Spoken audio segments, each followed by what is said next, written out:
Hey there. If you've been doing a home worship area, you are now having that opportunity to step into something that you might never have been really aware of before. Before Easter Day gets here, your choir's been rehearsing Easter music all through Lent.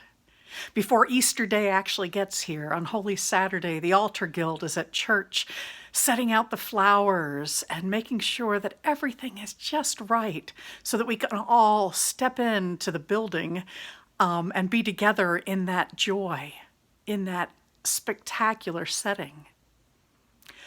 Well, this year, as we worship on our own, in our own places, as we prepare to be together online, we're each kind of in charge of our own worship space. So welcome to the Altar Guild.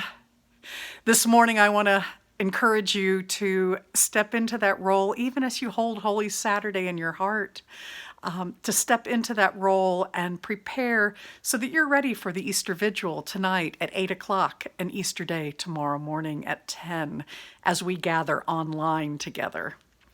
So what I've done for my home worship space in preparation for Easter is to take some of the things I had and return them after having stripped them on Maundy Thursday and adding a few extra things.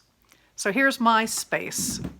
Oh, and some of you have been sending me pictures of your space, and thank you. I'd love to see everyone's spaces. If you can send a picture to me of your space, we'll put them together and archive them. Sherry Miller, this is for you. We'll have them in the archives because it'll be really amazing to see 10 years from now, 30 years from now, the way we needed to worship this year. And we'll share them through the e-news so that we can all join and understand the spaces that we have each set aside as sacred as we've worked this time together in our own places. So back to my spot. So here's my spot, and you'll see I still have not managed to iron my pillowcase. That's my white cloth on my little table.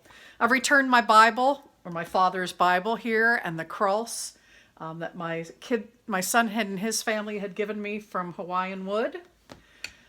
I've changed my candle. I've got a larger base candle, I think just because that reminds me a little bit more of the Paschal candle at church as we're getting ready for Easter. So that I thought I was going to go out in the yard and cut some azaleas because I thought that was the only thing blooming out there because I wanted some flowers. And it's surprising what you find your first spring in a new home.